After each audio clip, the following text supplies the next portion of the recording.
அனைவருக்கும் வணக்கம். பொதுமக்களுக்கு என்ன சிந்தனைக்காக ஒரு சில நிமிடம். உங்கள் கோவிந்தராஜ் சிந்தனைக்காக சில நிமிடம். இந்த ஒரு பதிவு முக்கியமான பதிவு தான், யார் தள்ளி விட்டுறாதீங்க. இந்த துரோகிக்கிறாங்கள துரோகி, இந்த அப்பா அம்மாவுக்கு பண்ணுறது, இந்த கூடாந்தே துரோகம் பண்ணுறது, என்ன கூடாந்தே எட்டையாப்ப வேலை பண்ணுறது, இந்த மாதிரி ஐயோ நல்லவனுங்களுக்கு, ரொம்ப நல்லவனுங்களுக்கு தான் இந்த ஒரு பதிவு. தப்பு எடுத்துக்காதீங்க. யார் துரோகம் பண்ணுறாலும் அவங்களுக்கு வரைக்கும், அது நீங்கள் எதுவும் தப்பு எடுத்து எல்லாருக்கும் இது கிடையாது. கூடாந்து இந்த தொழில் துரோகம் பண்ணுறது, பணத்துக்காக கூடாந்து எட்டையா வேலை பண்ணுறது, பணத்துக்காகவே பழகிறது ஆச்சுங்களா. இந்த மாதிரி நிறையா பொதுவாதியமானுங்கிறாங்க நாட்டில். பணத்துக்காகவே ஒரு என்ன சொல்கிறேன்னா, ஒரு உண்மையாக பழகுனா, ஒரு நண்பன்னா உண்மையாக பழகு, பணத்துக்காக பழகக்கூடாது. புரியுதா? உண்மையான பாசத்துக்காக பழகணும். பணம் 1 லட்சம் கொடுப்பானா, அவன் ஒரு 50,000 கொடுப்பானா, அவன் ஒரு 10 லட்சம் தருவானா, அவன் எதனா வாங்கி தருவானா, அந்த மாதிரி பழகாதி எவனும். புரியுதா? நிறைய பேர் அப்படி தான் இருக்கான். பழகிறதே அதுதான். ஏன்னா பழகிட்டு என்ன நண்பனா ஏதோ இல்லையா, செத்தாலையும் சரி பொழைச்சாலையும் சரி எல்லாம் பணம், குவாட்ரு, பிரியாணி, ஓட்டு போட்டாலும் பிரியாணி, காசு, 1000. என்னடா கற்றுனுங்க இந்த நாடு என்ன கேதியில் ஆக்கி வச்சுக்கிறான்னு பாரு. புரியுதா? எப்படி இதெல்லாம் ஒரு 20 வருஷத்துக்கு முன்னே, 25 வருஷத்துக்கு முன்னே எப்படி இருந்த தமிழ்நாடு தெரியுமா? காமராஜர் இருக்கும்போதெல்லாம் எப்படி இருந்துச்சு? இன்னைக்கு எங்கெங்கே சீரழிது, அங்கே கற்பழிப்பு, இங்கே கொலை, என்னென்ன பொண்ணு வரதாசன் கொடுமை, பல பிரச்சனை இந்த இந்த ஆட்சியில். புரியுதா? இது டிஎம்கே ஆட்சியில் இவ்வளோ போராட்டம். செத்து செத்து செத்து செத்து பொழைப்பவன் மனிதனா, பிறருக்காக உழைப்பவன் மனிதனா, இவருக்காக கண்ணீரும் தண்ணீருன்ற மாதிரி பிறருக்காக உழைக்கிறது தான். புரியுதா? அடுத்தவர்களுக்காக உழைச்சி தான் நம்ம நேர்மையாக இருக்கிறோம், வாழவே முடியாதியா. நான் ஓப்பனாக சொல்கிறேன், நேர்மையெல்லாம் செத்து சுடுகாடாக போச்சு. புரியுதா? ஏன் அதை நான் சொல்ல வரேன்னா, வாழ்க்கையில் என்ன சொல்கிறது, உண்மை ஜெயிக்கல, பொய் வாழுது. அவனே தான் நம்புகிறான். இந்த பொய் எவ்வளோ பேரும் அவனே தான் நம்புகிறான் மக்கள். அதே மாதிரி அரசியல்லையும் அதுதான். எவன் ஜாலரை அடிக்கிறான், கூட்டு மாதிரி வேலை பண்ணுறான், பக்கா ஃப்ராடு வேலை, அவன் வெளியே தெரிறான். ஆனால் உண்மையை வளைக்கிறவன் அவன் 10 வருஷம் இல்லை 30 வருஷம் வளைச்சா கூட அவன் யாருன்னே தெரியாது. ஏன்னு கேட்டால், இன்னைக்கு பணம், துட்டு, பணம், காசு, பணம், நல்ல பையன் சம்பாதிச்சான் நார வாயன் சாப்பிட்டான்னு சொல்லி, நல்ல பையன் சம்பாதிச்சான் நார வாங்கி தின்னான். அந்த மாதிரி தான் இன்னைக்கு டண்ட நக்கரை டண்ட நக்கரை டண்ட நக்கரைன்னு மாதிரி பாட்டு வரும்.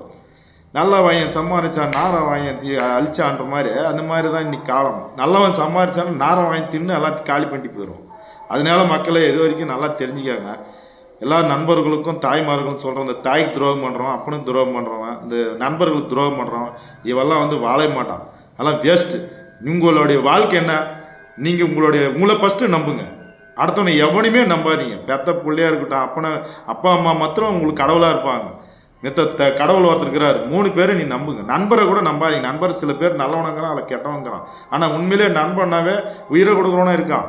அது குறை சொல்ல முடியாது. சில தரக்குறை இருக்குது, அதெல்லாம் நிறைய ஃப்ராடு. ஜாலர் ஆயிடுச்சுன்னு இந்தானே ஜாலரா அந்தானே ஜாலர் ஆயிடுச்சுன்னு ஃப்ராடு வேலை பண்ணி நிறைய பேர் வாழ்கிறானுங்க. அவன் வாழ்றதோட அவன் செத்துடலாம். புரியுதா? அந்த மாதிரியெல்லாம் ஃப்ராடு பசங்க, அவங்கள பற்றி நம்மளுக்கு கவலை இல்லை. என்ன சொல்கிறது, புதுசெல்லாம் கட்டித்தள்ளு, பழசெல்லாம் விட்டுத்தள்ளுன்ற மாதிரி எவனோ நம்பாதீங்க. உங்கள் வாழ்க்கையில் சிறப்பாக நான் என்ன சொல்கிறேன், இதுக்கு அறிகுறி உங்களுக்கு எல்லாருக்குமே நான் சொல்கிறேன். உங்களவே நீங்கள் நம்பக்கூடாது. அந்த அளவுக்கு நீங்கள் மெயின் அவுட்டாக இருக்கும். அவனை நம்பி ஏமாந்து 1 லட்சம் சீட்டை போகிறது இருந்தானே ஒருத்தன் ஏமாற்றலாம், பிள்ளைய காப்பாற்றும், அப்பா காப்பாற்றும், எந்த ஏமானும் காப்பாற்ற மாட்டான். உங்களை நீங்கள் தான் காப்பாற்றிக்கணும். ஏன் அதை நான் சொல்ல வரேன்னா, ஆபத்து இது வடிவேல் படம் தெரியும்ல உங்களுக்கு. என்னென்ன இப்போ போருக்கெல்லாம் ரெடி ஆகும், என்ன பண்ணுவான், எல்லாமே கூட்டம் வந்துச்சுன்னு இருந்தால் பின்னாடி எல்லாம் ஓடி போயிடுவானுங்க. யார் பேடி பசங்கள்லாம் பின்னாடி ஓடுவான். நம்ம வெள்ளக்கோடியாக தான் எடுத்துன்னு சமாதானத்துக்கு போகணும். ஏன்னு சொன்னால், அந்த மாதிரி கூட இருக்கிற புறம்போக்கு ஏமாங்க இப்படிக்கிறாங்க, நிறைய பேர் இருக்கிறாங்க. அதனால யாரையுமே இங்கே பாருங்கள், ஒரு இடத்துக்கு தில்லை போனோன்னா நீங்கள் தைரியம் பண்ணிக்கின்னு உங்களோட ஆயத்தோட எடுத்துகிட்டு போதுங்க. அப்போ தான் நீங்கள் ஜெயிக்க முடியும். யாரை நம்பி படம் எடுத்துன்னு போகிறோன்னு சொல்லாது. பின்னாடி பொட்டு பசங்க அப்படியே ஓடுவான், பின்னாடி ஓடுவான். எவனையும் நம்பாதீங்க. புரியுதா? எவனை நம்பி நீங்கள் போர் கூட போகாதீங்க. உங்களால் தில்லுன்னு தான் போய் மோதிக்கலாம். அந்த மாதிரி மோதுங்க. அதே போல் உண்மையாக தொழில் யாருக்கு காலையில் 6 மணி 7 மணிக்கு போய் தொழிலை தொட்டு அவன் வேலை செஞ்சு அவன் வேலை செய்கிறான் பாரு, அவன் வாழ்க்கையில் மின்னுக்கு வருவான், பேர் எடுப்பான். 12 மணிக்கு வேலைக்கு போகிறது, 10 மணிக்கு போகிறது, திரும்ப மத்தியானம் போனால் 4 மணிக்கு வர்றது, இந்த மாதிரியெல்லாம் ஃப்ராடு பசங்க நிறையா இருக்கிறாங்க. தொழிலுக்கு லாய்க்கு இல்லாதமானுங்க. அவெல்லாம் வந்து பிறந்தோட செத்துடலாம். இந்த மாதிரி நிறைய பேர் தொழில் துரோகம் பண்ணுறவங்கிறாங்க. அது எனக்கு பிடிக்காது. ஏன் அதை சொல்கிறேன்னா, தொழிலுக்கு எவன் துரோகம் பண்ணுறானா, எப்போ அப்பா அம்மாவுக்கு துரோகம் பண்ணுறானா, அவெல்லாம் வாழ்ந்த சரித்திரமே இல்லை. நான் ஓப்பனாக சொல்கிறேன், சரித்திரமே கிடையாது. ஏன் அதை சொல்கிறேன்னா, என்றைக்கும் செத்தாலையும் பொழிச்சாலையும் மீசை முறுக்குடான்ற மாதிரி, என்றைக்கும் செத்தாலையும் பொழிச்சாலையும் தில்ல வாழ்ங்க. அதே மாதிரி தொழிலுக்கு துரோகம் பண்ணாதீங்க. கோல பசங்கள்லாம் நிறைய பேர் இருக்காங்க, கூட்டு மாதிரி பசங்கள்லாம் நிறைய பேர் இருக்காங்க, நிறைய பேர். அதெல்லாம் வந்து சொல்ல முடியாது. அதனால எவனுமே நம்பாதீங்க. உங்கள் வாழ்க்கை உங்கள் கையில் தான், வாழ்க்கை உங்கள் கையில். அது கண்டிப்பாக உங்களை நம்புங்க. அப்பா அம்மாவை காப்பாற்றுங்க. அப்பா அம்மா கை விடுறவன் என்றைக்கும் வாழ் சரித்திரம் இல்லை. அதே மாதிரி இந்த பொண்டாடி பின்னாடி போகிறவன் அவெல்லாம் நம்பாதீங்க. இது மாதிரியெல்லாம் கோலத்தனம் நிறைய இருக்கிறாங்க, புரியுதா? பணத்துக்காக அழியிற நாய்ங்க இதெல்லாம் நிறைய இருக்குது. தப்பாக எடுத்துக்காதீங்க சொல்கிறேன்னு. இந்த மாதிரி சீரழிகிற ஐயோய் பசங்களுக்காக நான் போடுறேன் பதிவு. எல்லாரையும் தப்பாக எடுத்துக்காதீங்க. இது உண்மையாக சொல்கிறேன். ஏன்னா நிறைய பேர் பணத்துக்காக அது வேற எதுனா சாப்பிட்றாங்க. பணம்னா எதுனாலும் சாப்பிட முடியாது, புரியுதா? சோறு தான் சாப்பிட முடியும். இந்த நிறைய பேர் இந்த கல்யாணத்து வீட்டில் ஒரு பதிவு போடுறோம் பார்த்துக்கோங்க. கல்யாண வீட்டில் போனால் நிறைய பேர் சோறு வந்து ஒரு குண்டா வைக்கிறான் பிரியாணி, அது வேஸ்ட்டாக போடுறான். சாப்பிட்ற அளவுக்கு அளவாக போட்டு சாப்பிடுங்க. ஒரு விவசாயி எவ்வளோ பேர் கஷ்டப்பட்டு எவ்வளோ அந்த அரிசியை வேஸ்ட் பண்ணுறாங்க. ஒரு 10 மூட்டை அரிசி ஆகுதுன்னா அதில் 5 மூட்டை சாப்பாடு தான் வகுத்து போகுது. 5 மூட்டை சாப்பாடு கீழே போகுது, நாயும் சாப்பிட்றதில்ல. அப்படி இருக்கும்போது ஏன் அப்படி பொருளாதாரத்தை வேஸ்ட் பண்ணுறீங்க? இன்றைக்கி எவ்வளோ காலம் கொஞ்ச நாள் போனால் அரிசி கூட கிடைக்குது, எல்லாம் பிளாஸ்டிக் அரிசி வந்துருச்சு. அதனால எல்லாம் கல்யாண வீட்டுக்காரரும் சொல்கிறேன், எல்லாம் ஒரு ஃபங்க்ஷன் பண்ணுறவங்களும் கரெக்டாக பரிமாறுங்க. அவங்க வேணுன்ற அளவுக்கு எவ்வளோ சாப்பாடோ அந்த அளவுக்கு போடுங்க, புரியுதுங்களா? சாப்பாடு என்ன இவ்வளோ ஒரு குண்டை எடுத்து போய் கொடுத்தா சாப்பிட முடியாது. நிற்கிறவங்கலாம் அவள் சாப்பிட்டா போதும், அவ்வளோ நிற்கிற வயிற்று அவ்வளோதான். அன்றைக்கி வந்து அந்த காலத்தில் இவ்வளோ சாப்பிடுவோம், புரியுதுங்களா? ஒரு 10 வகை வைக்கிறேன்னு வச்சுக்க சாப்பாடு, கொஞ்சம் கொஞ்சமாக ஒரு வாய்.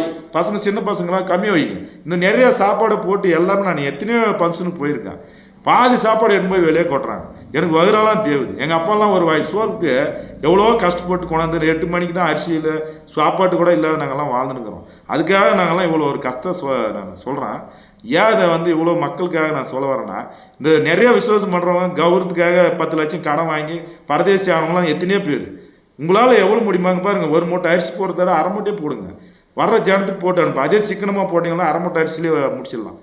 சும்மா கௌரவத்துக்கு நான் ஒரு டன் கறியாக இருக்கிறேன், அந்தான ஒரு 40 மூட்டை அரிசியாக இருக்குன்னா கொண்டு போய் வேலை கீழே கொட்டாதீங்க.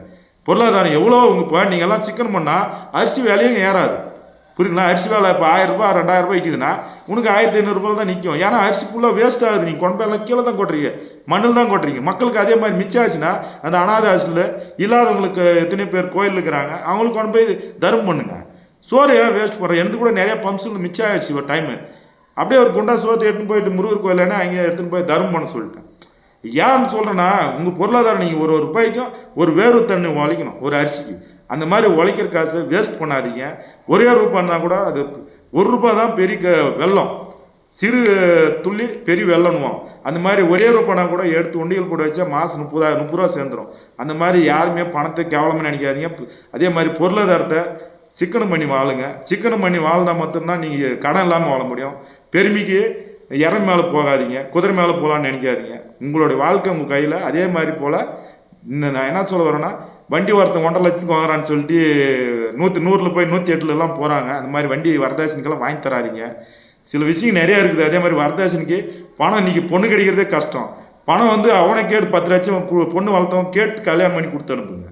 ஏன்னு கேட்டால் இன்றைக்கி பொண்ணு கிடைக்கிறதே கஷ்டம். அந்த மாதிரி நிலைமையில் எல்லாம் வரதட்சணைக்கு 100 பவுன் 50 பவுன் ஏன் அந்த மாதிரிலாம் வரதட்சணையில் கொட்டுறீங்க? கொடுக்குறதெல்லாம் ஏன் அழிஞ்சு போகிறாங்க. நீங்கள் ஏன் கொடுக்குறீங்க சொல்லு? பொண்ணு கொடுக்குறது உனக்கு பெற்று வளர்த்து பெரிய புண்ணியம். அது என்னத்துக்கு நீங்களுக்கு 100 பவுன் இவ்வளோ பணம் வந்து கோடிக்கணக்கில் செலவு பண்ணுறீங்க? இதெல்லாம் நிறைய பேர் புத்தி இல்லாமல் பண்ணுறீங்க. இது பாரு, கௌரவத்துக்கெல்லாம் இது பண்ணாதீங்க. உண்மையாக உழைங்க, உண்மையாக இருங்க. நீங்கள் நேர்மையாக உழைக்கிறவங்களா சிக்கனம் பண்ண கற்றுக்காங்க. எதுக்கு எது செய்யணுமோ பிள்ளைக்கு ஒரு பிளாட் கூட வாங்கி கொடுங்க. நியாயம் போடுறது காசை கொடுக்குறதுலாம் பண்ணக்கூட. அவனுக்கு இப்போ பிள்ளைக்கு ஆசைப்படுறியா போ, ஒரு 4 பிளாட் வாங்கி கொடு, அது பேரில் எழுதி வை. இல்லாத போது சாப்பிட்டுக்கிட்டாது அந்த புள்ள. அந்த மாதிரி தயவு செஞ்சு இந்த துரோகம் பண்ணுறவங்களுக்கு, இந்த பொருளாதாரம் வேஸ்ட் பண்ணுறவங்களுக்கெல்லாம் இதுதான் நான் சொல்லிக்கிறேன். தயவு செஞ்சு மன்னிச்சிக்காங்க. தப்பு இருந்தால் கூட என்னை மன்னிச்சிக்காங்க. இதே தான் நான் விழிப்புணர்வு சேனலுக்காக நான் ஒரு கொஞ்ச நேரம் பேசுகிறேன். யாராக இருந்தாலும் தயவு செஞ்சு தப்பாக எடுத்துக்காதீங்க. வணக்கம்.